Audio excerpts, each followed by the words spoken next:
DD किसान, बदलते भारत की शान।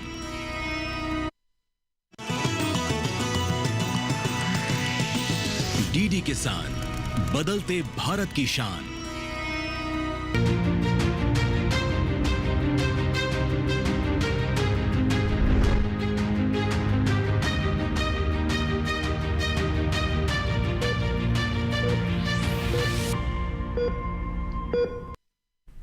नमस्कार, स्वागत है आपका स्वस्थ किसान में। मैं हूं अंचल सिंह। स्वस्थ किसान एक ऐसा कार्यक्रम है जो कि बात करता है आपके स्वास्थ्य की, ताकि आप स्वस्थ रहें, जागरूक रहें और एक बेहतर जीवन आगे बिता सकें। और आज का जो हमारा विषय है वो बहुत ही महत्वपूर्ण है। हम सभी जानते हैं कि हम लगातार विकास कर रहे हैं और विकास की कीमत हम अपनी सेहत के तौर पर भी चुका रहे हैं। डिजिटल युग जहां हमारे लिए आरामदायक हुआ है, वहीं साथ ही साथ इससे कई तरह की स्वास्थ्य समस्याएं भी पैदा हुई हैं। अब ज़्यादातर काम हम इसी तरीके से सोफे पर बैठकर करते हैं, जिसके चलते हमारी रीढ़ की हड्डी पर बहुत ही विपरीत असर पड़ता है। और ये असर ऐसा होता है कि कई बार इनके जो शुरुआती लक्षण हैं वो हम नज़रअंदाज कर देते हैं, वो सामान्य होते हैं, लेकिन जब आप उन्हें नज़रअंदाज करते हैं तो ये समस्याएं गंभीर भी हो जाती हैं, क्योंकि आप जानते हैं कि रीढ़ की हड्डी अपने आप में एक बहुत ही संवेदनशील मसला है। तो आज का विषय यही है। आइए सबसे पहले नज़र डालते हैं आज के विषय पर। आज का हमारा विषय है रीढ़ की समस्याएं और समाधान। और इनसे जुड़े हुए अगर आपके कोई भी सवाल हैं तो आप हमें बता सकते हैं, ईमेल कर सकते हैं, टोल फ्री नंबर पर कॉल कर सकते हैं। आप अपने हमें सवाल भेजें, हमें ईमेल करें या फिर हमारे टोल फ्री नंबर पर आप अपने सवाल भेजें। दोनों ही विकल्प आपके लिए अगले 1 घंटे तक उपलब्ध रहेंगे। बस आपको करना ये है कि आप अपने सवाल हम तक पहुँचाएँ। तो आइए नज़र डालते हैं कि कैसे आप हमें संपर्क कर सकते हैं। टोल फ्री नंबर देखिए 1800-113060, 1800-113061 टोल फ्री नंबर है, यानी इस पर आप कॉल कर सकते हैं। आपको कोई शुल्क नहीं लगेगा और तुरंत लाइव आप अपने सवाल हमारे साथ स्टूडियो में हमारे जो एक्सपर्ट हैं उनसे साझा कर सकते हैं। अगर आप चाहें तो अपने सवाल हमें ईमेल भी कर सकते हैं। ईमेल करने का तरीका भी आप जानते हैं। हमारा ईमेल आईडी नोट कर लें। आप देख सकते हैं स्क्रीन पर हमारा ईमेल आईडी है swasthkisanlive2020@gmail.com। इस पर आप अपने सवाल हमें ईमेल करें, चाहे आपका मेल हो या फिर आपका व्हाट्सएप, आपका जो ईमेल सवाल हो या फिर आपका टोल फ्री नंबर पर कॉल किया गया सवाल हो। सभी सवाल लाइव कार्यक्रम में शामिल किए जाएंगे। और जैसा कि आप जान रहे हैं कि आज का विषय हम रीढ़ की हड्डी से जुड़ा हुआ लेकर आए हैं। रीढ़ की हड्डी इसलिए भी महत्वपूर्ण है क्योंकि हमारी मस्तिष्क के जितने भी संदेश हैं वो हमारे अलग अलग अंग, अभी आप देख रहे हैं मैं ये जो हाथ भी उठा रही हूँ, इसका संदेश मस्तिष्क से आता है और रीढ़ की हड्डी के माध्यम से ये हमारा शरीर काम करता है। इसीलिए इसका स्वस्थ रहना बहुत आवश्यक है। लेकिन किस तरह आप इसके स्वास्थ्य का ध्यान रख सकते हैं, कैसे एक संतुलित जीवन शैली को अपनाते हुए आप बेहतर स्वास्थ्य को पा सकते हैं, और रीढ़ की हड्डी के ऊपर आज हम क्यों विशेष जोर दे रहे हैं ये भी आप एक बार फिर से आपको बताते चले, क्योंकि हम ज़्यादातर काम अब डिजिटली कर रहे हैं। वर्क फ्रॉम होम का कल्चर काफ़ी तेज़ी से बढ़ रहा है और इन सब का असर बहुत नकारात्मक हो रहा है रीढ़ की हड्डी पर। तो जैसा कि आपको विषय पता चल चुका है, आप कैसे संपर्क कर सकते हैं ये भी हमने आपको बता दिया। और आज हमारे जो एक्सपर्ट हैं अब उनसे आपकी मुलाकात करवा देते हैं, जो कि आपके सवालों के लाइव जवाब देंगे। हमारे साथ डॉक्टर राहुल खरे हैं, प्रोफेसर एवं विभागाध्यक्ष ऑर्थोपेडिक्स विभाग, RML अस्पताल नई दिल्ली से। सर बहुत बहुत स्वागत है आपका। और हमारे साथ डॉक्टर हरनील उपल हैं, जो कि असिस्टेंट प्रोफेसर हैं, स्पोर्ट्स इंजरी विभाग, VMMC सफदरजंग अस्पताल, आप भी दिल्ली से हैं। मैम बहुत बहुत स्वागत है आपका भी। तो चाहे वो सामान्य जीवन शैली की बात हो, रोज़मर्रा की बातों की हो, या फिर अगर आप स्पोर्ट्स में हैं, व्यायाम करते हैं, जिम जाते हैं, योगा करते हैं, तब भी आपको कुछ बातों को लेकर ध्यान रखना ज़रूरी है। आप अपने स्वास्थ्य के लिए, स्वस्थ रहने के लिए व्यायाम करते हैं, तमाम विधियों को अपनाते हैं, लेकिन यहाँ पर भी ये जानना बहुत ज़रूरी है कि आपके लिए क्या उपयुक्त है और क्या उपयुक्त नहीं है। और इसमें हमारी मदद करेंगे हमारे आज के विशेषज्ञ। दोनों मेहमानों का बहुत बहुत स्वागत है एक बार फिर से कार्यक्रम में। और दर्शकों से कहेंगे कि आप अपनी सहभागिता सुनिश्चित करें, ज़्यादा से ज़्यादा कॉल करें। आगे बढ़े उससे पहले एक रिपोर्ट हमने आपके लिए तैयार की है आज के इसी विषय पर। आइए उस रिपोर्ट पर नजर डालते हैं।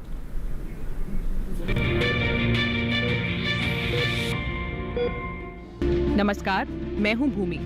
आज हम बात करेंगे शरीर के उस हिस्से की जो हमें सहारा देता है, चलने फिरने में मदद करता है और हमारे हर कदम का आधार है, रीढ़ की हड्डी और स्पाइनल कॉर्ड। जी भूमि, हमारी रीढ़ 24 वर्टिब्रा से बनी एक लंबी पंक्ति है जो खोपड़ी से लेकर पेल्विस तक फैली होती है। इनके बीच रबर जैसी कार्टिलेज डिस्क होती है जो कुशन की तरह काम करती है और स्पाइन को लचीला बनाती है। स्पाइनल कॉर्ड दिमाग और शरीर के बीच सिग्नल भेजने वाली मुख्य केबल है। यही हमें बताती है कि शरीर को क्या करना है और दिमाग को जानकारी देती है कि हमें कहाँ दर्द है या क्या महसूस हो रहा है। रीढ़ शरीर का ज्यादातर वजन उठाती है, लेकिन लगातार दबाव इसे नुकसान पहुंचा सकता है। इससे कमर दर्द, सुन्नपन, मांसपेशियों की कमजोरी और पेशाब या मल पर नियंत्रण खोने जैसी समस्याएं हो सकती हैं। अगर दबाव गर्दन में है तो हाथ पैर और सांस लेने की क्षमता पर असर पड़ सकता है। निचले हिस्से में दबाव पैरों को प्रभावित करता है, लेकिन हाथ सामान्य रहते हैं। ये दबाव दुर्घटनाओं, गिरने, डिस्क फटने, लिगामेंट टूटने या इन्फेक्शन और कैंसर की वजह से हो सकता है। बुजुर्गों में ऑस्टियोपोरोसिस के कारण हड्डियां कमजोर होकर कंप्रेशन फ्रैक्चर का शिकार हो सकती हैं। रीढ़ की सेहत बनाए रखने के लिए सही मुद्रा में बैठना, नियमित व्यायाम करना और समय समय पर जांच कराना बेहद जरूरी है। हम उम्मीद करते हैं कि यह जानकारी आपके लिए लाभदायक रही होगी। स्वस्थ रहिए, सावधान रहिए। धन्यवाद।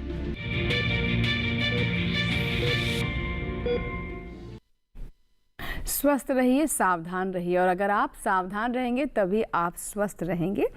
आइए बातचीत की शुरुआत करते हैं डॉक्टर राहुल खरे से। सबसे पहले हम जानना चाहेंगे सर, डिजिटल युग की हम बात करें, इसलिए हम इसी सवाल से शुरुआत करते हैं क्योंकि यही सबसे आम चीज़ हो गई है आजकल कि हम ज़्यादातर काम, जैसे हम और आप अभी बैठकर ही बात कर रहे हैं, घर में भी अब किसान भी डिजिटल हो चुके हैं, उनके पास भी ऐसी ऐसी मशीनें हैं कि पहले की तरह उन्हें अब उतना हल चलाने की या उस तरह का शारीरिक परिश्रम नहीं करना पड़ता है। तो इस बदलते युग का प्रभाव चाहे गांव हो चाहे शहर हो, किस तरह का देख रहे हैं आप? बिल्कुल सही बताया आपने कि डिजिटल युग से बहुत बदलाव आ रहे हैं। सब लोगों का काम ज़्यादातर अब फिज़िकल की जगह मेंटल होता जा रहा है। कंप्यूटर का बहुत ज़्यादा प्रयोग होता है, फ़ोन का बहुत ज़्यादा प्रयोग होता है। ज़्यादातर लोग ऑफिस में बैठ के कंप्यूटर पे काम करते हैं, कई घंटों तक उनको बैठा रहना पड़ता है। तो इसकी वजह से क्या होता है कि अब हमारा शरीर पहले फ़िज़िकल एक्टिविटीज़ ज़्यादा करता था, अब फ़िज़िकल एक्टिविटीज़ बहुत कम हो गई हैं। तो उस वजह से क्या होता है, जो हमारी पीठ की रीढ़ की हड्डी के आसपास जो मांसपेशियां हैं जी, सबसे पहले तो उन पे फ़र्क पड़ता है कि वो मांसपेशियां बहुत लंबे समय तक इस्तेमाल होने की वजह से, बैठे रहने की वजह से वो थक जाती हैं। वो थक जाती हैं तो दर्द शुरू हो जाता है, वो दुखने लग जाती हैं। और कमर का दर्द सबसे आम बात जो होती है वो मांसपेशियों की कमज़ोरी की वजह से होने लग जाता है। उसके बाद अगर वो इंसान जो बैठ के लंबे समय तक काम कर रहा है, अगर वो उसका पोस्चर ठीक नहीं है, अगर वो सही से बैठा नहीं है, अगर वो झुककर काम कर रहा है, या उसके स्क्रीन का जो मॉनिटर है वो ऊपर के लेवल पे है या नीचे के लेवल पे है, और गर्दन एक ही पोजीशन में ही टिकी हुई है नीचे की तरफ या ऊपर की तरफ, फिर भी उससे बहुत फ़र्क पड़ जाता है। मांसपेशियां का, जैसे मैंने बताया, वो थक जाती हैं और दर्द करने लग जाती हैं। और लंबे समय तक अगर ऐसा ही पोस्चर रहा तो आगे डिस्क वगैरह की भी समस्याएँ आ जाती हैं। जी जी डॉक्टर हरलीन, मैं आपसे जानना चाहूँगी, आप क्योंकि आप स्पोर्ट्स इंजरी से जुड़ी हुई हैं, और स्पोर्ट्स इंजरी का मतलब सिर्फ ये नहीं है कि जो हमारे खिलाड़ी हैं उनको होने वाली इंजरीज़ ही इसमें शामिल है। हम सभी लोग व्यायाम करना चाहते हैं, जिम जाते हैं और भी ऐसी गतिविधियां करते हैं जो हमें फिट रखें, तो कई बार उनमें भी इंजरीज़ हो जाती हैं। क्या हम इस पक्ष को लेकर अभी उतने सजग नहीं है? क्या अभी भी उस तरह के सोच के साथ या उस तरह की कंसल्टेशन के बिना ही हम ये सब चीज़ें अपना लेते हैं? बिल्कुल। तो आजकल के युग में जिम बहुत कॉमनली जाते हैं, है ना। युवा लोग तो जिम डेफिनेटली जा रहे हैं आजकल। उसमें सावधानी बरतना बहुत आवश्यक है। जैसे कि अगर हम स्ट्रेंथ लें, स्ट्रेंथ एंड कार्डियो, 2 पार्ट में आप डिवाइड कर सकते हो जिम को। स्ट्रेंथ ट्रेनिंग के टाइम पे सही तरीके से वज़न उठाना बहुत ही नियमित है। बहुत ज़रूरी है कि आप जब झुकते हैं तो अपने घुटनों से झुकिए, कमर को ना झुकाइए, और जितना आप वज़न उठा सकते हैं पहले उतना ही उठाना है। हमेशा कम से स्ट्रेंथ शुरू करनी होती है और धीरे धीरे उसको ग्रेजुअली इंक्रीज़ करना है। किसी को देख के या कंपेयर करके आप एक साथ ज़्यादा वज़न उठा लेंगे, गलत पोस्चर में उठा लेंगे तो रीढ़ की हड्डी का डिस्क बाहर निकलेगा और एक बहुत बड़ी समस्या कर सकता है। बिल्कुल। सर अब जैसे आपने बताया कि किस तरीके से अब बहुत सारे लोग जो हैं वो ज़्यादातर बैठकर ही काम कर रहे हैं और इससे हमारे पोस्चर भी बिगड़ रहे हैं, तो लंबे समय तक बैठने की वजह से ना सिर्फ मोटापा बढ़ता है बल्कि और भी जो एक मेटाबॉलिज्म है उस पर भी असर पड़ता है। इन सब चीज़ों को अगर हम क्यूमुलेटिव तरीके से देखें तो रीढ़ की हड्डी पर क्या प्रभाव रहता है? लंबे समय तक बैठने की जो मैंने बात करी थी, तो अब वो तो ज़रूरी भी है। काम अब सब कुछ डिजिटल हो रहा है। जी जी। इसका ये मतलब नहीं कि हम डिजिटल छोड़ दें, हमें विकास तो करना ही है, आगे बढ़ना ही है, तो उस वजह से डिजिटल काम करना है तो करना है, लेकिन हमारे शरीर पे उसका कोई बुरा असर ना पड़े इसके लिए बहुत ही सिंपल तरीके होते हैं। वो होता है सबसे पहले कि अगर आप लंबे समय तक काम करते हैं तो हर 1 घंटे के बाद थोड़ा ब्रेक ले लें। आदमी उठ सकता है और उठ के थोड़ा स्ट्रेच आउट कर ले, थोड़ा पीठ को पीछे करके बैठ ले, एक्सरसाइज कर ले, 2 मिनट ही कर ले, वॉशरूम चले जाए, कॉफ़ी पी ले, किसी ना किसी बहाने से आपको ब्रेक्स लेने हैं ताकि लंबे समय तक आपकी मांसपेशियां ना थकें। उसके अलावा बिल्कुल सही पोस्चर मेंटेन करना बहुत ज़रूरी है। आपका ऑफिस का फर्नीचर कैसा है वो बहुत ज़रूरी है कि बहुत ज़्यादा लचीला ना हो, उसकी स्ट्रेट बैक होनी चाहिए, एल्बो रेस्ट होने चाहिए आपकी चेयर पे ताकि 90 डिग्रीज़ पे एल्बोज रेस्ट कर सकें। टेबल की हाइट कितनी है कि आपको कहीं माउस ऐसे ना उठाना पड़े या बहुत नीचे ना झुकाना पड़े, वो बिल्कुल परफेक्ट होनी चाहिए। मॉनिटर का मैं पहले ही बता चुका हूँ कि वो एकदम आई लेवल पे या हल्का सा नीचे होना चाहिए। तो अगर ये सारे प्रिकॉशंस लें, और सबसे ज़्यादा ज़रूरी ये है कि नियमित रूप से एक्सरसाइज करें। बैक मसल्स को स्ट्रेंथन करने के लिए, उनको मांसपेशियों को ताकतवर बनाने के लिए बहुत ज़रूरी हैं कुछ एक्सरसाइजेस जो कि बहुत सिंपल होती हैं। वो रोज़मर्रा की ज़िंदगी में करना, उनको अपनी लाइफ में लाना बहुत ज़्यादा ज़रूरी है। आप रोज़ खाते हैं, रोज़ सोते हैं, रोज़ नहाते हैं, वैसे ही वो एक्सरसाइजेस रोज़ करनी है, स्पेशली उन लोगों के लिए जो कि बहुत ज़्यादा लंबे समय तक बैठने का काम है। वो एक्सरसाइज करेंगे रोज़ 5 मिनट 10 मिनट भी अगर कर ली आपने, तो धीरे धीरे करके आपकी बैक की मसल्स हैं वो स्ट्रांग हो जाएंगी। स्ट्रांग हो जाएंगी तो वो जल्दी थकेंगी नहीं तो उनको फिर दर्द भी नहीं होगा। जी जी। मैम मैं आपसे जानना चाहूँगी अब कि जो इंजरीज़ होती हैं, जो रीढ़ की हड्डी से जुड़ी इंजरीज़ होती हैं, वो किस किस तरह की होती है? सामान्य तौर पर किस तरह के केसेस आपके पास आते हैं? तो अगर आप ब्रॉडली क्लासिफाई करना चाहेंगे तो उसको हम 3 कैटेगरीज में क्लासिफाई कर सकते हैं रीढ़ की परेशानियों को। एक है डिस्क से जुड़ी हुई परेशानियाँ। ये डिस्क स्लिप होना, ये डिस्क होता क्या बेसिकली, पहले ये समझा। तो वर्टेब्रा के बीच में, 2 वर्टेब्रा के बीच में एक डिस्क होती है, एक गद्दी होती है जो कि आपकी 2 वर्टेब्रा के बीच के एक जगह को कहते हैं और इसको स्टेबिलिटी देती है। अब हमारी 33 वर्टेब्रा है, 33, उसके सारे 2 वर्टेब्रास के बीच में एक एक डिस्क है। अब डिस्क की जो समस्याएं हो सकती हैं कि डिस्क डिजेनरेट कर सकती है, मतलब कि वह कमज़ोर पड़ गई, उम्र के साथ वाली परेशानी है ये। दूसरी है गलत तरीके से वज़न उठाया या आप ज़्यादा देर बैठे रहे तो डिस्क बाहर भी आ जाती है। दूसरी कैटेगरी जिसको हम कह सकते हैं वह है हड्डी की परेशानियाँ। तो हड्डी में कमज़ोरी होने के कारण, जैसे उम्र के साथ ऑस्टियोपोरोसिस होता है, कमज़ोर पड़ जाती है हड्डी, उसकी वजह से कंप्रेशन फ्रैक्चर्स हो जाते हैं या ट्रिवियल ट्रॉमा के साथ भी आपके छोटे मोटे दर्द शुरू हो जाते हैं। तीसरी चीज़ है मसल्स की इंजरी। जैसे जिम में आपने गलत तरीके से वज़न उठाया, मसल स्ट्रेन हो जाता है, मसल में इंजरी हो जाती है। तो या जैसे अभी डॉक्टर साहब ने कहा कि अगर आप गलत तरीके से बैठे हैं या मांसपेशियां मजबूत नहीं हैं तो भी दर्द हो सकता है। तो ब्रॉडली 3 कैटेगरीज में हम क्लासिफाई कर सकते हैं। जी जी बिल्कुल। नंदस्वरूप मिश्रा जी हैं, उत्तर प्रदेश के बाराबंकी से हमारे साथ फोन लाइन पर जुड़े हैं। आइए बात करते हैं। नंदस्वरूप जी बताइए क्या सवाल है? जी नंदस्वरूप जी, मुझे सुन पा रहे हैं आप? हाँ नमस्कार सर। सवाल बताएं। मैं जानना ये चाहता हूँ कि हड्डियों के कमजोर होने का कारण क्या होते हैं? गलत व्यायाम से क्या नुकसान होता है? नहीं, पहला सवाल है आपका हड्डियों के कमजोर होने के कारण क्या होते हैं। दूसरा सवाल क्या है नंदस्वरूप जी, सुन नहीं पाए हम? हाँ, मैं जानना ये चाहता हूँ कि हड्डियों को कमजोर होने का कारण क्या होते हैं और जलब व्यायाम से हड्डियों को क्या नुकसान होता है? सर दूसरा सवाल समझ पा रहे हैं? नहीं। नंद स्वरूप जी दूसरा सवाल दोहराइए एक बार फिर से आप।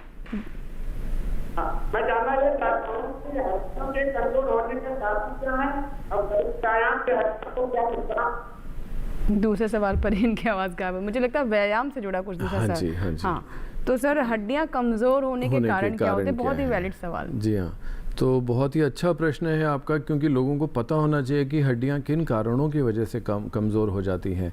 तो दो मुख्य कारण होते हैं जो कि डिवाइड करते हैं इसको। हम हड्डियों को कमज़ोर होने को हम ऑस्टियोपोरोसिस भी बोलते हैं, और दो मुख्य कारण हैं। एक तो है जो महिलाओं में होता है मेनोपॉज के बाद, जिसको हम पोस्ट मेनोपॉजल ऑस्टियोपोरोसिस बोलते हैं।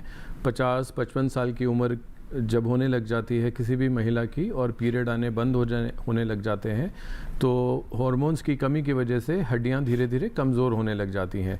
ये बहुत ही साइलेंट बीमारी होती है, पता नहीं चलता है। और दूसरा होता है वृद्ध अवस्था में, जो कि महिलाओं में और पुरुषों में दोनों में ही हो जाती है। वृद्ध अवस्था की वजह से 65, 70, 75 साल की उम्र में जाके हड्डियां कमज़ोर हो जाती हैं। ये तो एक कारण ये है। इसके अलावा और भी कारण होते हैं, जो जैसे कि कुछ दवाइयाँ होती हैं जिनके किसी वजह से, अगर किसी को स्टेरॉइड्स दिए जा रहे हैं या किसी को दौरे आते हैं और उनको दौरे की दवाई दी जा रही है, तो कई दवाइयाँ होती हैं जिनको कि बहुत लंबे समय तक अगर जिनका प्रयोग किया जाए तो उसका साइड इफ़ेक्ट होता है कि हड्डियाँ कमज़ोर हो जाती हैं। कुछ बीमारियां भी ऐसी होती हैं जैसे कि रूमेटॉइड आर्थराइटिस है। अब वो है तो एक गठिया का प्रकार, गठिया की बीमारी, लेकिन उसमें हड्डियां भी कमज़ोर हो जाती हैं। तो ऐसे कई सारे कारण हैं जिनकी वजह से हड्डियां कमज़ोर हो जाती हैं। लेकिन सबसे ज़्यादा ज़रूरी जो होता है वो है महिलाओं का ख्याल रखना, खासकर जब उनको मेनोपॉज होने वाला हो, पीरियड्स बंद होने वाले हों, उनका आगे बढ़ने नहीं देना है हड्डियां कमज़ोर होना। और वृद्ध अवस्था में तो दोनों का ही ख्याल रखना है, महिलाओं का भी और पुरुषों का भी। जी जी डॉक्टर हरलीन, मैं आपसे आगे पूछूंगी कि एक जो आम व्यक्तियों को जो चोटें लगती हैं, जो इंजरीज़ होती हैं, और एक स्पोर्ट्स पर्सन जो खिलाड़ी है उसकी इंजरीज़ में बेसिकली क्या फ़र्क होता है, क्या अंतर होता है, और इनको लेकर प्रोसीजर भी कैसे अलग हो जाता है। लेकिन फ़िलहाल हमें एक छोटा सा ब्रेक लेना होगा। ब्रेक के बाद भी आज के इस बहुत ही महत्वपूर्ण विषय पर हमारी चर्चा जारी रहेगी। आप हमें कॉल करें और अपने सवाल हम तक पहुंचाते रहें। फिलहाल छोटा सा ब्रेक। अगर आप अभी भी जुड़ रहे हैं तो आपको बता दें कि आज हम बात कर रहे हैं रीढ़ की हड्डी में होने वाली समस्याओं की, चोटों के बारे में। कहीं मत जाइएगा, देखते रहें स्वस्थ किसान।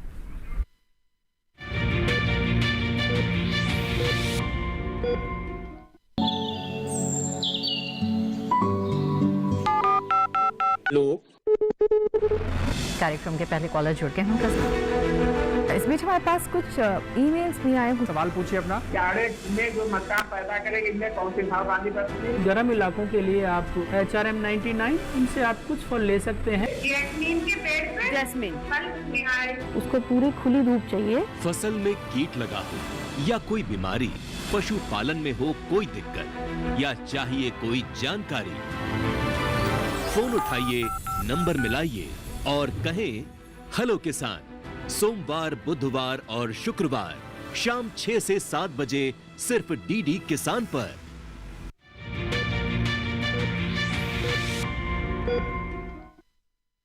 ब्रेक के बाद एक बार फिर आपका स्वागत है। आप देख रहे हैं स्वस्थ किसान। आज हम बात कर रहे हैं कि कैसे आपकी रीढ़ की हड्डी स्वस्थ रहे, क्योंकि अगर इसमें किसी तरह की समस्या आ गई तो पता है आपको कि आपका इंजन रुक जाएगा, आपके शरीर का इंजन रुक जाएगा, और संदेश वाहक होती है रीढ़ की हड्डी, वो संदेश रुक जाएंगे और आपका शरीर उस तरह से काम नहीं करेगा। तो इसीलिए बहुत आवश्यक है कि रीढ़ की हड्डी का विशेष आप ध्यान रखें। लेकिन कैसे, इसको लेकर जागरूकता उतनी नहीं, इसीलिए आज हम इस विषय को विशेष तौर पर आज के कार्यक्रम में लेकर आए हैं। अब हमारे साथ एक कॉलर हैं इंदौर से, आइए उनसे हम बात करते हैं। सोहन जी हैं जिन्होंने हमें मध्य प्रदेश के इंदौर से कॉल किया है। सोहन जी स्वागत है स्वस्थ किसान में, बताइए क्या प्रश्न है।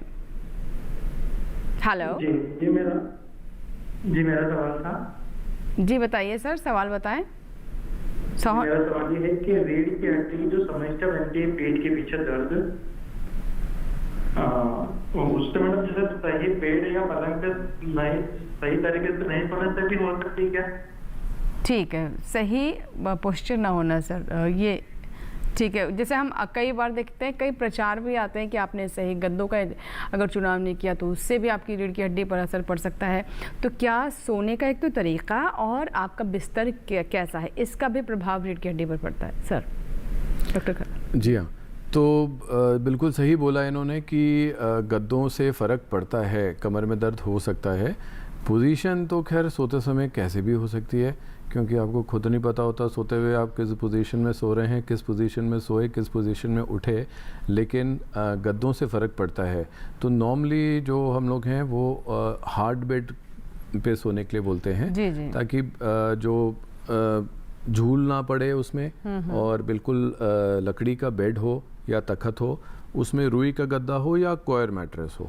जो पहले डनलप के बहुत ही सॉफ्ट गद्दे आते हैं, जैसे होटलों में भी होते हैं, वो मज़ा तो आता है उनमें सोने में, लेकिन अगर उनका नियमित अगर इस्तेमाल करेंगे तो डेफिनेटली आपको कमर में दर्द होगा ही होगा। सर जो मेमोरी फोम की बात करते हैं कि जैसे आपका शेप है वैसे ही वो आकार ले लेते हैं, तो वो ठीक रहते हैं क्या?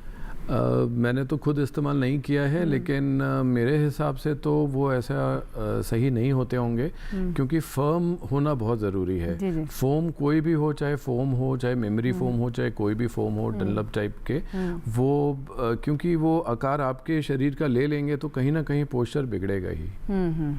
बिल्कुल। नागेंद्र नेगी जी हैं हिमाचल से, इन्होंने मंडी से हमें कॉल किया है। नागेंद्र जी स्वागत है स्वस्थ किसान में, बताइए क्या प्रश्न है? हेलो जी नमस्कार नागेंद्र जी, बताएं, सवाल बताइए। मैडम नमस्कार, मैं हिमाचल प्रदेश के सरकाघाट मंडी से नागेंद्र सिंह नेगी बोल रहा हूँ। जी नेगी साहब, एक बार फिर से नमस्कार आपको।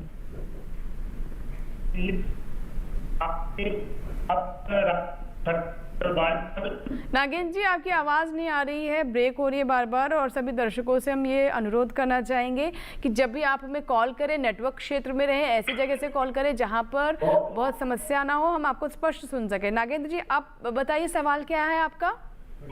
मेरा मैडम सवाल ये है कि ऊबड़ खाबड़ रास्ते और ये सड़कें जो टेवाड़ी हैं, इन पे सामान उठा करके चलना पड़ता है पहाड़ पे भी।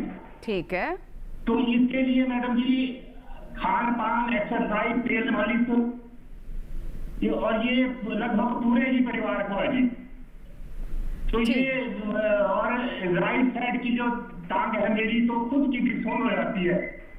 तो इसके लिए कौन कौन सी ताकत की दवाइयां हैं जो कि हमें लेनी चाहिए, और खान पान और एक्सरसाइज, तेल मालिश क्या इसके लिए जरूरी है? ठीक है डॉक्टर हरली। तो आपने जैसा बताया कि ऊबड़ खाबड़ रास्ते हैं, पहाड़ी क्षेत्र में आप रहते हो, तो और साथ में आपका एक पैर भी सुन्न हो रहा है, इसका मतलब कि हो सकता है, एक आप जांच ज़रूर करवाइए अपनी रीढ़ की हड्डी की, हो सकता है कि आपकी डिस्क नस को दबा रही हो, है ना। तो इस केस में जैसा आपने बोला कि एक्सरसाइज का बहुत रोल होता है, आपको आपके सही तरीके से एक्सरसाइज करना भी बहुत ज़रूरी है। तो पोस्टीरियर स्पाइनल एक्सटेंसर्स की, मतलब पीछे के कमर की एक्सरसाइजेज कराना है आपको, उसकी स्ट्रेंथ बढ़ानी है, उसकी क्षमता बढ़ानी है। तो वह एक तरीके से एक्सरसाइज की जाती हैं।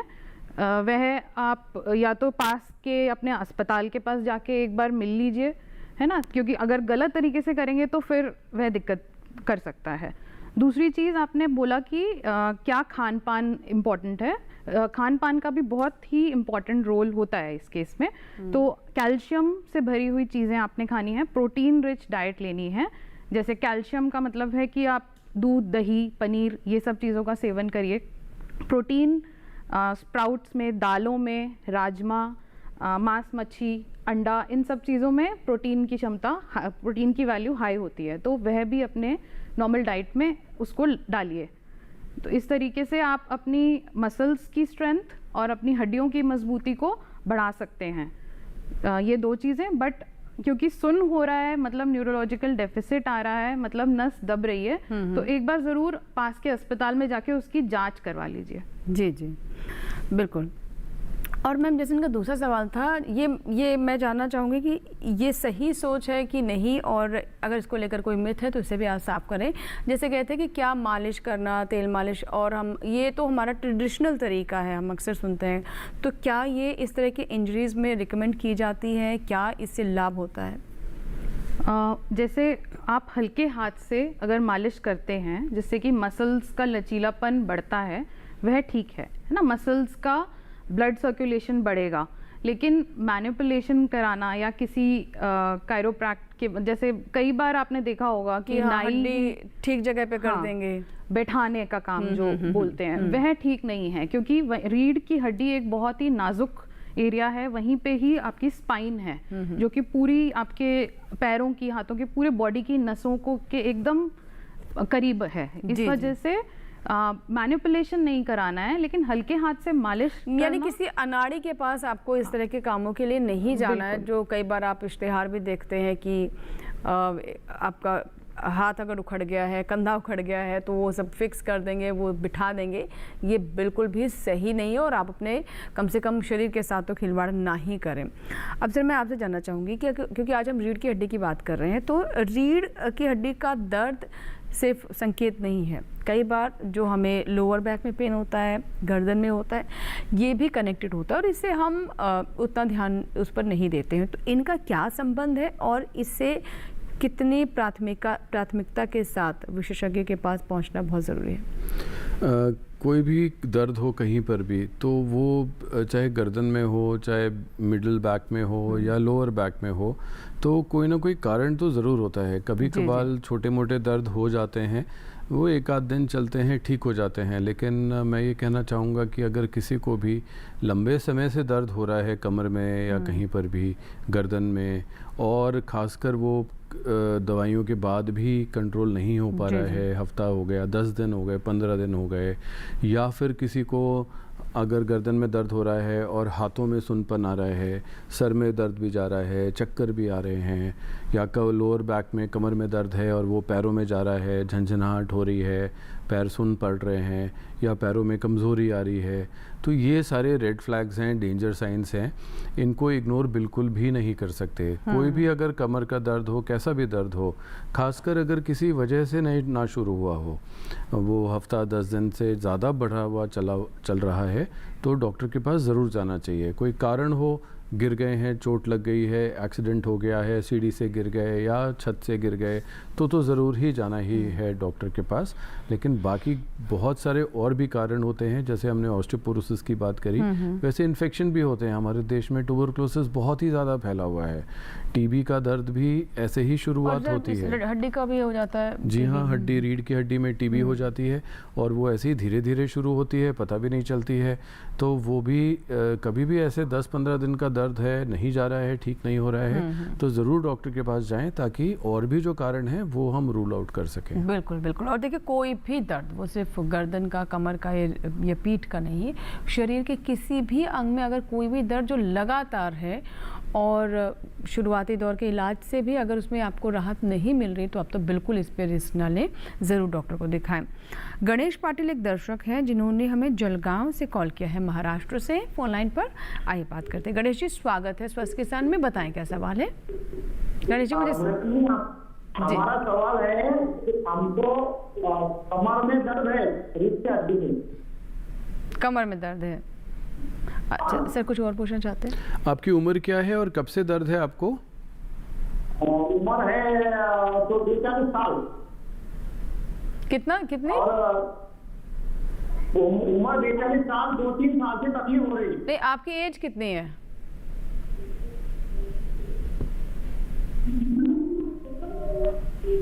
हेलो जी, आपकी एज कितनी है? आपने अपनी एज कितनी बताई? उम्र? एज है 42। अच्छा, तो 42 की उम्र है और 2-3 साल से दर्द है। हो सकता है कि इनका प्रोफेशन से रिलेटेड हो, या फिर कोई ना कोई ऐसी घटना घटी हो जिसमें इन्होंने झुककर काम कर लिया हो या भारी वज़न उठा लिया हो, जिसकी वजह से ये कमर का दर्द बना हुआ है। क्रॉनिक जो पेन होता है कमर का दर्द, उसके कुछ कारण होते हैं। एक तो हड्डियों का कमज़ोर होना, जो 42 साल की पुरुष में उम्मीद नहीं है कि हड्डियां कमज़ोर होंगी। तो और बाकी जो कारण होते हैं वो, जैसे हमने पहले बताया कि ट्यूबरक्लोसिस जैसे इन्फेक्शन हो सकते हैं। तो अगर उनको बुखार भी आ रहा है, वज़न कम हो रहा है, रात को ज़्यादा दर्द होता है, रात को पसीना ज़्यादा आता है, या भूख नहीं लग रही है, वज़न कम हो रहा है, इन सब के साथ अगर कमर में दर्द हो रहा है तो ट्यूबरक्लोसिस भी हो सकती है। इसके अलावा जो एजिंग प्रोसेस है कुछ लोगों में जो बहुत एक्टिव रहे हैं या बहुत वज़न उठाया कभी, तो कुछ लोगों में 42 साल की उम्र से भी बदलाव शुरू हो जाते हैं रीढ़ की हड्डी में आना, जिसको कि हम लंबर स्पॉन्डाइलोसिस वगैरह के नाम दे देते हैं। तो वो भी हो सकता है। 2-3 साल से दर्द है तो कुछ ऑटोइम्यून डिसऑर्डर्स भी हो सकते हैं जिसकी भी जांच करनी चाहिए, जैसे कि एंकिलोजिंग स्पॉन्डिलाइटिस हो सकती है, या और भी ऑटोइम्यून डिसऑर्डर्स हैं जो जोड़ों के अलावा रीढ़ की हड्डी को भी असर डालते हैं। क्योंकि इतने लंबे समय से दर्द चल रहा है, मैं उनको ये सुझाव दूंगा कि एक हड्डी रोग विशेषज्ञ से ज़रूर मिलें ताकि उनके खून की जांच, एक्सरे या जो भी और जांचें होनी है वो हो सकें और दर्द का जो कारण है वो पता चल सके। जी मैम, ब्रेक लेने का समय है, लेकिन उससे पहले मैं उस सवाल पर आना चाहूँगी। आम लोगों की इंजरीज़ और एक खिलाड़ी, एक एथलीट की इंजरीज़ में क्या फ़र्क होता है? तो एक खिलाड़ी को हम जैसे क्रिकेटर ले लें जो फास्ट बॉलर है, उसको कमर का एक बहुत स्पेसिफिक डिजीज़ बहुत कॉमन है जिसे कि पार्स इंटर आर्टिकुलारिस स्ट्रेस फ्रैक्चर कहते हैं, क्योंकि उनकी जो बॉल डालने की तकनीक है वह उससे रिलेटेड है। क्या जैसे फ्रंट ऑन एक्शन है या साइड ऑन एक्शन है या सेमी साइड ऑन है, तो एक कारण ये है पार्स इंटर आर्टिकुलारिस स्ट्रेस फ्रैक्चर। अगर एक फास्ट बॉलर में बैक पेन आ रहा है तो ये हमें रूल आउट ज़रूर करना है और फिर हमें उसके बायोमैकेनिक्स पे थोड़ा वर्क करना पड़ता है। दूसरा है वेट लिफ्टर्स को अगर हम लें, जो बॉडी बिल्डर्स हैं या वेट लिफ्टर्स हैं, जब वह क्लीन जर्क इस तरीके से अपना वेट उठाते हैं, डेडलिफ्ट करते हैं, तो उस समय पे गलत पोस्चर के वजह से डिस्क का निकलना, नस का दबना, यह एक बहुत कॉमन बैक पेन का कॉज है। तीसरा हाइपर एक्सटेंशन इंजरी, जैसे कि अगर लॉन टेनिस में आप स्मैश कर रहे हो या सर्विस कर रहे हो और वह गलत तरीके से आपने करा है, तो हाइपर एक्सटेंशन इंजरी की वजह से भी कमर की प्रॉब्लम आ सकती है। यह डिफरेंस है, यह है जो कि आप एक आम जिंदगी में जो बैक पेन होता है वह अभी तक हम बात कर रहे थे, बट स्पोर्ट्स से स्पेसिफिक भी अलग अलग कारण हो सकते हैं। जी ठीक है सर। मैम, एक कॉलर है कन्हैया लाल प्रजापति जी, जिन्होंने हमें कॉल लगाया है, लेकिन अभी हमें एक छोटा सा ब्रेक लेना होगा। उससे पहले हम सवाल ले लेते हैं। कन्हैया लाल जी, सवाल बताइए। जी अंदर दर्द बहुत होता है और एड़ी नीचे से बहुत दर्द करती है। सर सवाल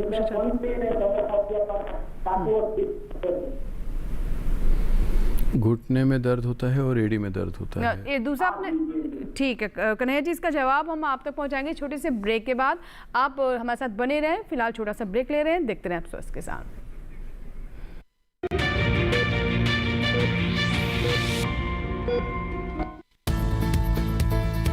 किस फसल की क्या है चाल,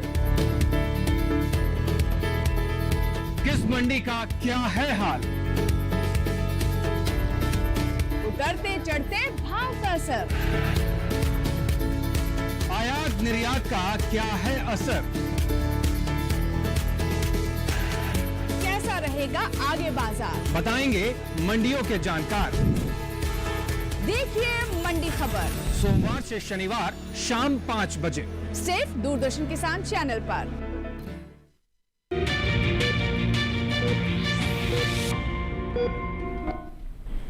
ब्रेक के बाद एक बार फिर आपका स्वागत है। आप देख रहे हैं स्वस्थ किसान, और एक बार फिर से आज का विषय आपको बता दें। आज हम बात कर रहे हैं रीढ़ के हड्डी की कौन कौन सी समस्याएं हो सकती हैं, उनका इलाज कैसे होना चाहिए, कौन सी विशेष बातें हैं जिसका आप ध्यान रखें ताकि आपकी रीढ़ की हड्डी स्वस्थ रहे। आप हमें ईमेल कर सकते हैं या फिर हमारे टोल फ्री नंबर पर कॉल कर सकते हैं। ब्रेक से पहले एक दर्शक थे कन्हैया लाल प्रजापति जी, जिन्होंने बताया था कि उनकी एड़ियों में दर्द रहता है, और सर एक और उनका सवाल था कि घुटनों में दर्द रहता है। तो इसके पीछे वजह क्या है और अगर ऐसा है तो क्या करें? ये बहुत आम समस्या है सर। ये बिल्कुल, हमारे अस्पतालों में भी सबसे कॉमन, सबसे ज़्यादा जो लोग आते हैं वो घुटने के दर्द और कमर के दर्द के आते हैं। तो कमर जो इनको घुटनों में दर्द हो रहा है, अगर उनकी उम्र 60-65 साल की हो गई है या नहीं भी हुई है, किसी कारण की वजह से भी दर्द हो रहा है, सबसे कॉमन चीज़ जो आम चीज़ घुटनों में होती है उसको हम बोलते हैं ऑस्टियोआर्थराइटिस, जो कि धीरे धीरे हमारे घुटने के जोड़ में जो कार्टिलेज होता है वो धीरे धीरे घिसने लग जाता है, ख़राब होने लग जाता है, और उसकी वजह से घुटनों में दर्द होना शुरू हो जाता है।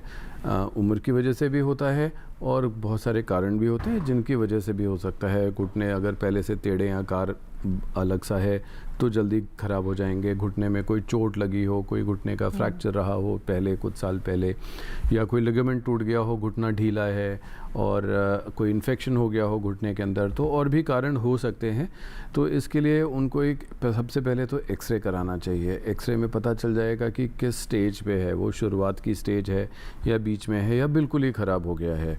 तो जब बिल्कुल ही ख़राब हो जाता है किसी का घुटना, जो कि उम्र की वजह से 60-65 साल की उम्र के बाद जो होता है, तो उसमें तो हम घुटना बदल देते हैं। और उसके पहले जो उम्र कम है और ज़्यादा ख़राब नहीं है अगर घुटना, तो हम लोग एक्सरसाइजेस करने के लिए बोलते हैं। कुछ दवाइयाँ होती हैं जो देते हैं जिससे कि कार्टिलेज दोबारा बनने की संभावना होती है, या दर्द कम करने के लिए हम लोग उनको घुटनों में कई बार कुछ इंजेक्शंस भी लगा देते हैं। तो इस प्रकार से उनकी जांच भी हो जाएगी और इलाज भी हो जाएगा। एड़ी के दर्द का जो सबसे कॉमन कारण है वो है ख़राब फुटवेयर। अगर आपने कोई नया जूता या कुछ ख़रीदा है जो कि आपको चुभ रहा है या टाइट है, वो आपके एड़ी में दर्द प्रोड्यूस करेगा ही, या उसका इंसोल जो है वो बहुत हार्ड है तो वो भी आपको दर्द करेगा।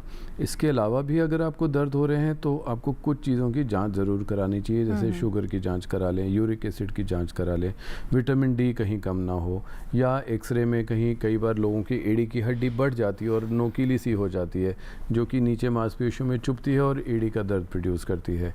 थायराइड की बीमारी तो नहीं है। तो ऐसे आप किसी हड्डी रोग विशेषज्ञ के पास जाएँ। ये सारी जाँचें बहुत आवश्यक हैं, ये करानी पड़ेंगी आपको, और फिर उसके हिसाब से उसका इलाज हो जाएगा। जी जी, कीर्ति एक दर्शक है, आइए उनसे बात करते हैं। कीर्ति दिल्ली से हमारे साथ फोन लाइन पर। जी कीर्ति जी बताइए क्या सवाल है। हेलो जी कीर्ति जी नमस्कार, सवाल बताएं। मेरी रीढ़ की हड्डी में बहुत प्रॉब्लम चल रही थी और MRI भी करवाया है, जिसकी वजह से मतलब कमर में और पैरों में बहुत दर्द रहता है। 6-7 महीने से ज्यादा हो रहा है। आपकी उम्र कितनी है कीर्ति जी? 75 वर्ष। 75 साल। जी मैम। 75 वर्ष उम्र है, मतलब हड्डियों की कमज़ोरी का होना बहुत एक कॉमन कॉज होगा। तो जैसे ऑस्टियोपोरोसिस अभी हमने डिस्कस किया था, तो एक कारण वह है, और दूसरा डिजेनरेशन की वजह से, जैसे उम्र के साथ साथ हमारी रीढ़ के हड्डी के बीच की जो कार्टिलेज है वह घिस जाती है, हड्डी थोड़ी थोड़ी बढ़ जाती है और वह नस को दबाती है, और आसपास के जो जॉइंट्स होते हैं जैसे फेसेट जॉइंट, उसके अंदर भी गठिया हो सकता है। तो यह 2-3 कारण आपके हो सकते हैं। इसके लिए आप पास के अस्पताल में हड्डी रोग में ज़रूर जाके उसका इलाज, उसका एक बार कॉज पता करवाइए। हाँ, उसका डायग्नोसिस बने सबसे पहले, और फिर उसी से स्पेसिफिक आपकी इसका इलाज शुरू होगा। जैसे अगर डेक्सा स्कैन में, अगर डेक्सा स्कैन आपका हुआ, उसके अंदर हड्डी की मजबूती -2.5 से कम आती है, तो एक स्पेसिफिक तरीके की दवाई है जो हड्डी की मजबूती की दवाई है, वह शुरू करनी पड़ेगी। अगर बीच में आती है -2.5 से -1 के बीच में, तो उसे हम कैल्शियम की तरह, कैल्शियम जैसी जो दवाइयाँ होती हैं और डाइट अच्छी करने से ठीक कर सकते हैं। वहीं अगर कुछ डिजेनरेटिव कॉज है, गठिया बन रहा है, तो कुछ एक्सरसाइजेस और कुछ हल्की दवाइयाँ, नस की मजबूती की दवाइयाँ और नस को थोड़ा सा काम करने की दवाइयाँ, वह दे के आपका इलाज हो सकता है। कई बार बेल्ट की भी ज़रूरत पड़ती है, सही पोस्चर की, बेल्ट की। ये डिपेंड करेगा कि आपके एक्सरे में, और अगर ज़रूरत पड़े MRI, उसमें क्या आता है।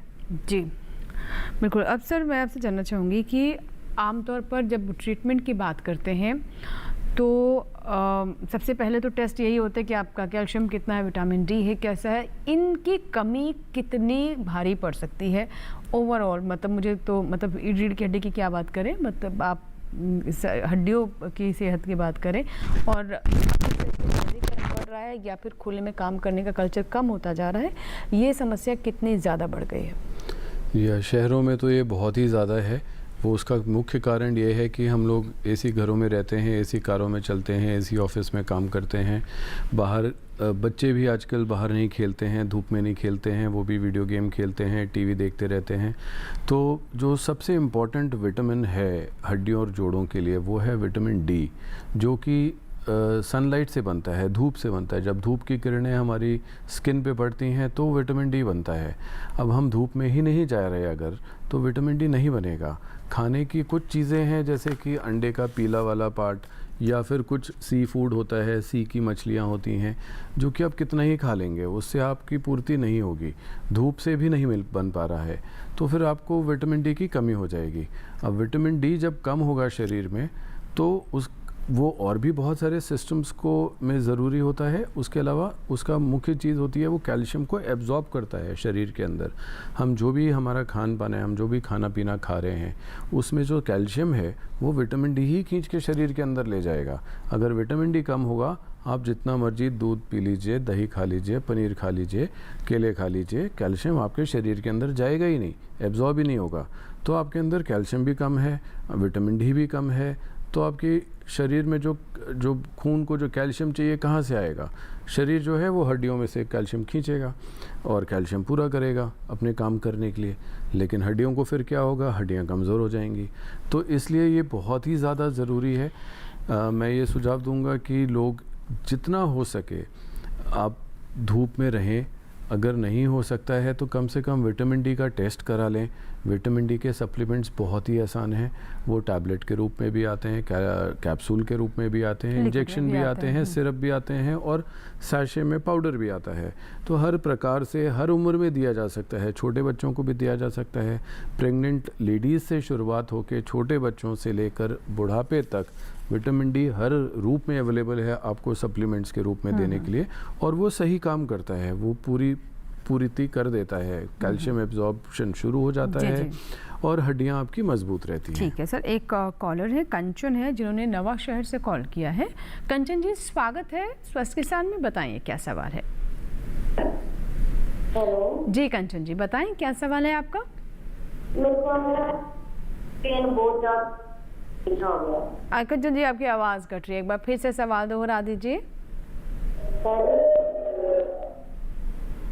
हाँ जी कंचन जी आपकी आवाज़ नहीं आ रही है ठीक से, एक बार फिर से बताइए सवाल। मेरे टांग में दर्द, टांग मतलब पैरों में दर्द रहता है?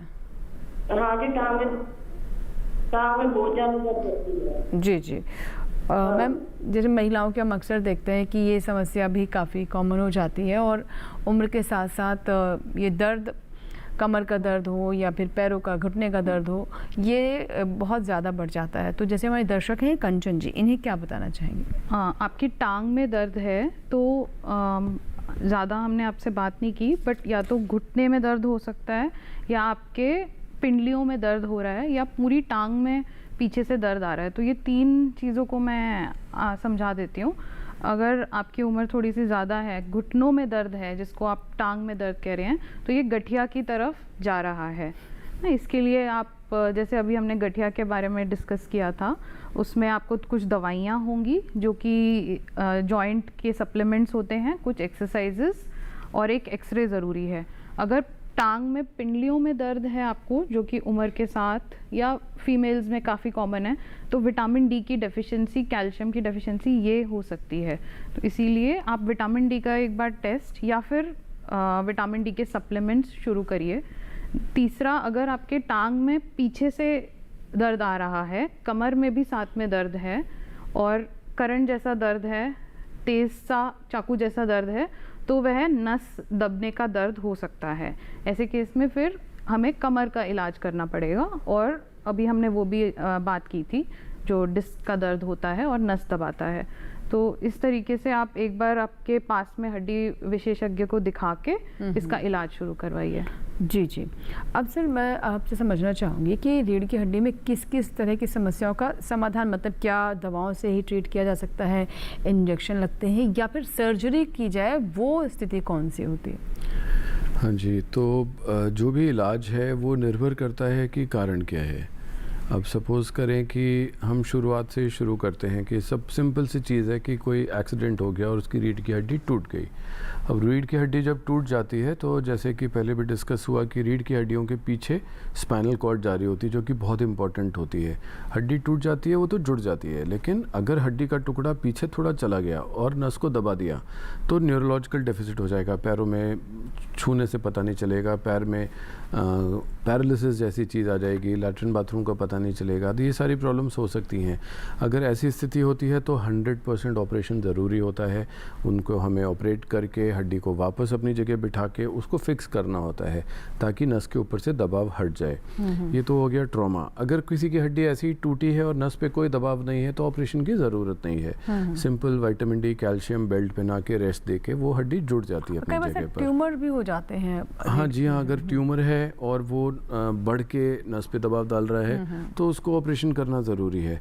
अगर किसी को टीबी हो चुकी है, टीबी में पस बन जाता है अंदर, हड्डी को गला देती है टीबी और पस बना देती है। अगर वो पस भी अगर पीछे जाके नस को दबा रहा है, स्पाइनल कॉर्ड को दबा रहा है, तो अगेन फिर से पैरालिसिस जैसी, पैराप्लीजिया जैसी स्थिति आ जाती है।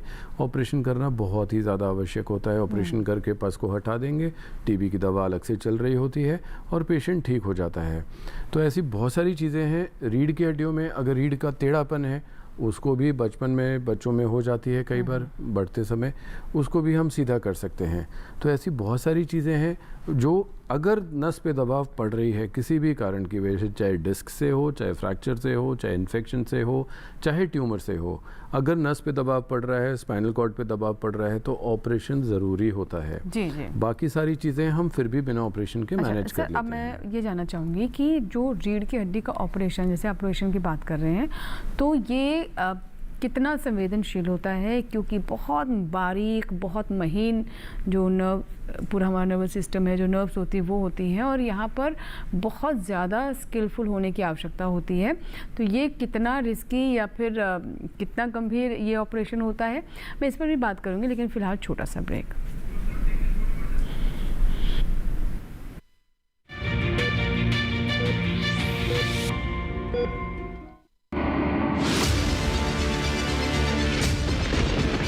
बारिश हो या हो तूफान, ओलावृष्टि या तापमान, या हो पर्यटक स्थलों का पूर्वानुमान, पाला हो या कोहरा हो, या हो वायु की गुणवत्ता, सबकी सटीक जानकारी, सबका सटीक विश्लेषण। देखिए हमारे साथ मौसम खबर में। मौसम खबर, देश के मौसम का सबसे तेज और सटीक विश्लेषण, रोजाना शाम 7:30 बजे डीडी किसान पर।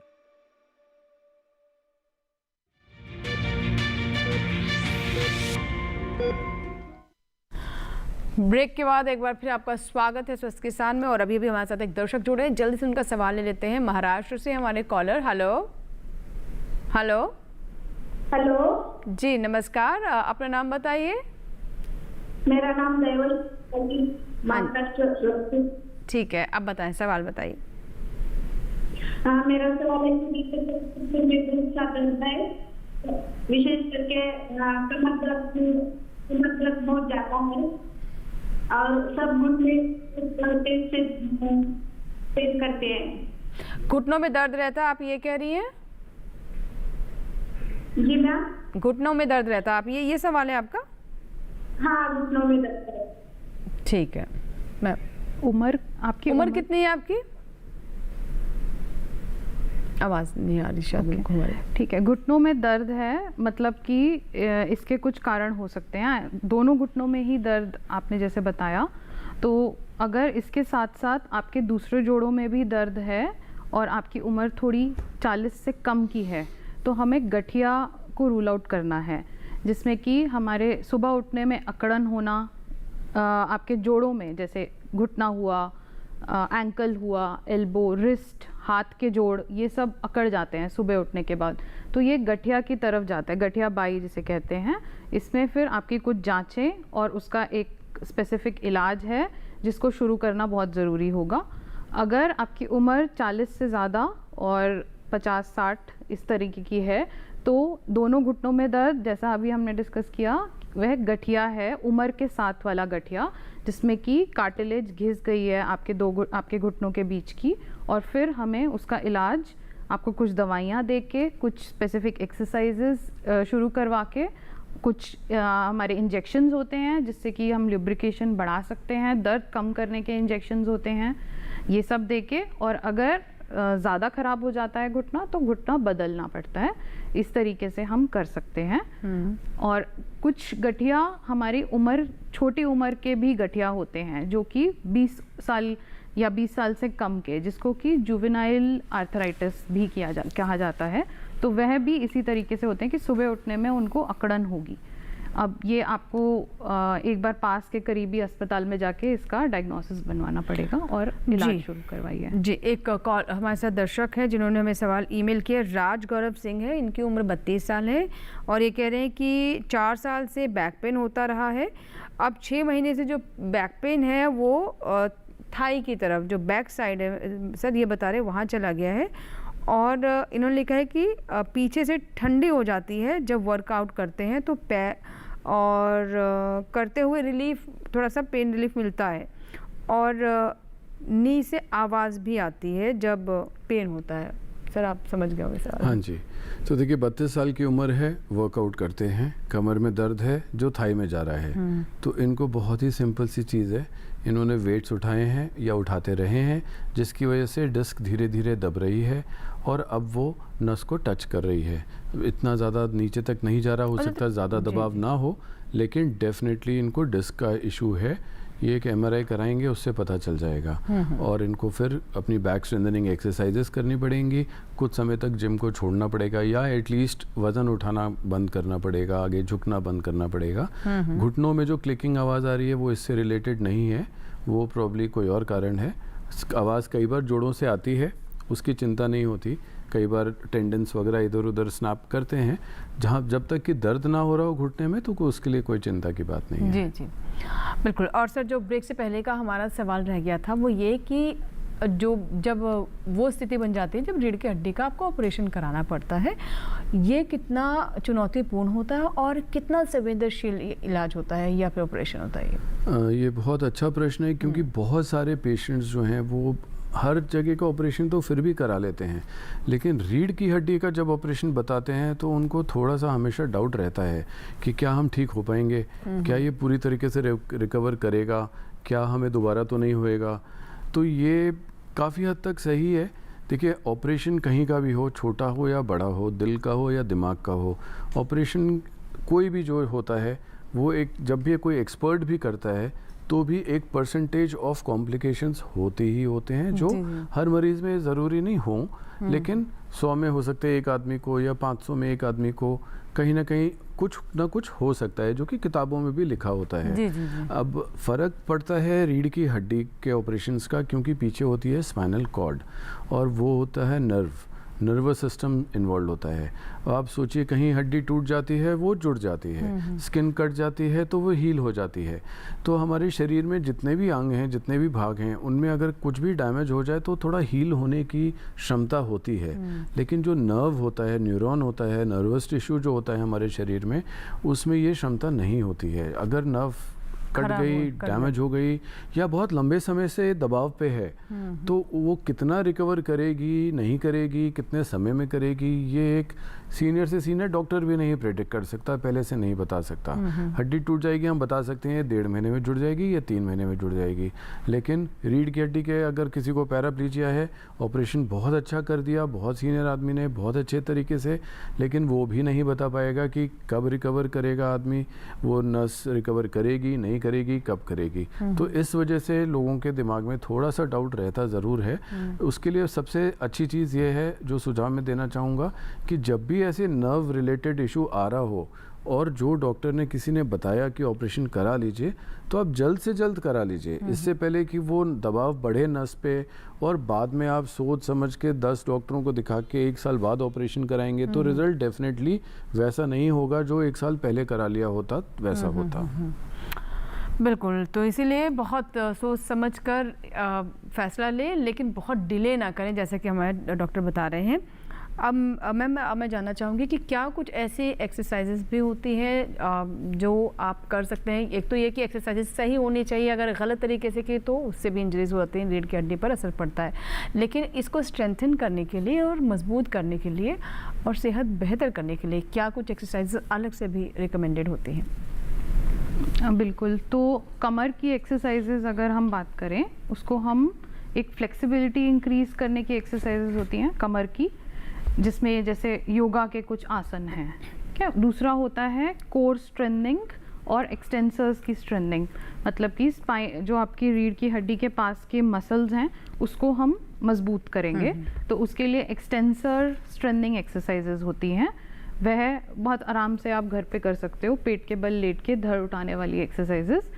तीसरा है कोर स्ट्रेंथनिंग, जो कि किसी भी स्पोर्ट्स पर्सन में, और अगर आप आजकल आपका जैसे काम भी हमारा बहुत समय बैठने का हो गया है, तो कोर स्ट्रांग होना बहुत ज़रूरी है। उसके लिए बहुत सिंपल है प्लैंक करना। अगर आप एक नॉर्मल प्लैंक नहीं कर सकते, आप हाफ प्लैंक कर लीजिए। मतलब एक तरीके से शरीर को जो साधना होता है। हाँ। आपको अपने एल्बो के ऊपर आपको अपने पूरी वेट को साधना होता है। ये आजकल सबको पता होता है कैसे करना है। तो हाफ प्लैंक से स्टार्ट करके आप एक फुल प्लैंक, साइड प्लैंक, ये सब चीज़ें, क्रंचेस बहुत आराम से किया जा सकता है, जिसे सिटअप्स भी कहते हैं। ये कोर के लिए बहुत अच्छी एक्सरसाइजेज हैं। तो कोर स्ट्रेंथनिंग करनी है, स्पाइन के एक्सटेंसर्स की स्ट्रेंथनिंग करनी है, और एक फ्लेक्सिबिलिटी एक्सरसाइजेज हैं जो सूर्य नमस्कार से बहुत आराम से हो जाती हैं। ये ब्रॉडली आप ये 3-4 चीज़ें करेंगे तो आपकी स्पाइन हेल्दी रहेगी। जी जी बिल्कुल। तो देखिए आज हमने बहुत विस्तार से चर्चा की कि कैसे आपकी रीढ़ की हड्डी, आपकी स्पाइन मजबूत रह सकती है, और कौन कौन सी विशेष बातों का ध्यान रखना है और कौन सी बातें नहीं करना है, ये भी जानना भी उतना ही आवश्यक रहता है। आप दोनों मेहमानों का, विशेषज्ञों का बहुत बहुत धन्यवाद। बहुत सारे दर्शकों के सवालों के जवाब दिए और आज के विषय को बहुत विस्तार से समझाया। बहुत बहुत शुक्रिया।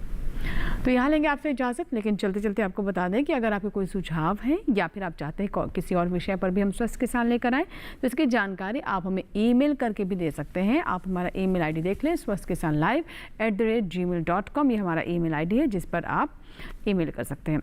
आज का कार्यक्रम आपने मिस कर दिया है, बीच में से देखा, या किसी सवाल के जवाब को दोबारा सुनना चाहते हैं, तो ये भी आपके लिए यहाँ पर व्यवस्था है। देखिए QR कोड को स्कैन करें जो स्क्रीन पर देख रहे हैं, या फिर YouTube पर जाकर DD किसान का चैनल सर्च करें। आप हमारे चैनल के साथ जुड़ जाएंगे और आज के प्रोग्राम को भी दोबारा देख पाएंगे, और अन्य एपिसोड भी YouTube चैनल पर उपलब्ध हैं। तो हमें पूरी उम्मीद है कि आप अपनी रीढ़ की हड्डी का पूरा ख्याल रखेंगे, पूरी सेहत का ध्यान रखेंगे, और जो सुझाव स्वस्थ किसान में दिए जाते हैं उन्हें आप अवश्य अपने जीवन में शामिल करेंगे। आप स्वस्थ रहेंगे तो राष्ट्र स्वस्थ रहेगा। फिलहाल इसी के साथ ही यहाँ लेंगे आपसे इजाज़त। बने रहें दूरदर्शन किसान के साथ। नमस्कार।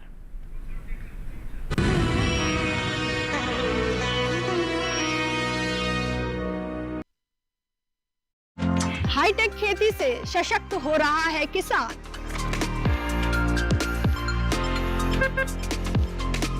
टेक्नोलॉजी का हो कृषि में विस्तार, इसके लिए IIT कानपुर दे रहा है एग्री स्टार्टअप्स का पूरा साथ।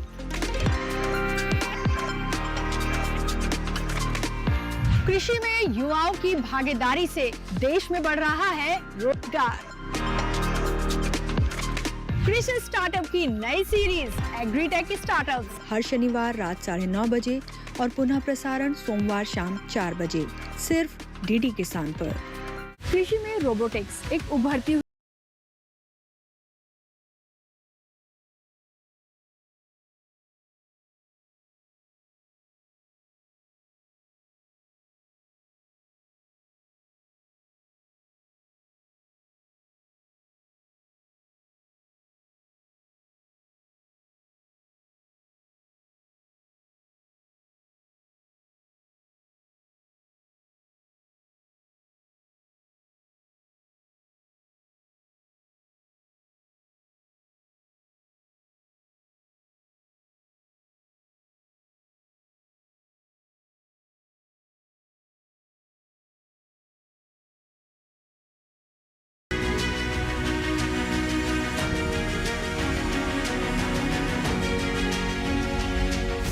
अचानक कुक्कुट उत्पादन में कमी होना, मुर्गियों में असामान्य लक्षण दिखाई देना, चूजों की मृत्यु दर बढ़ना, संक्रमित अंग दिखाई देना।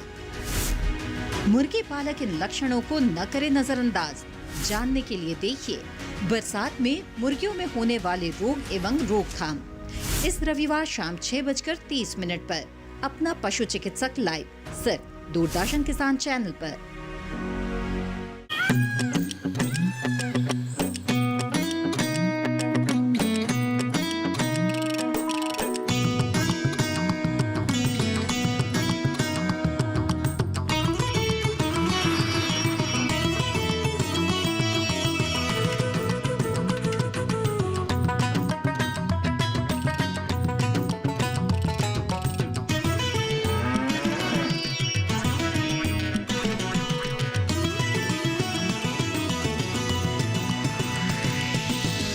डीडी किसान, बदलते भारत की शान।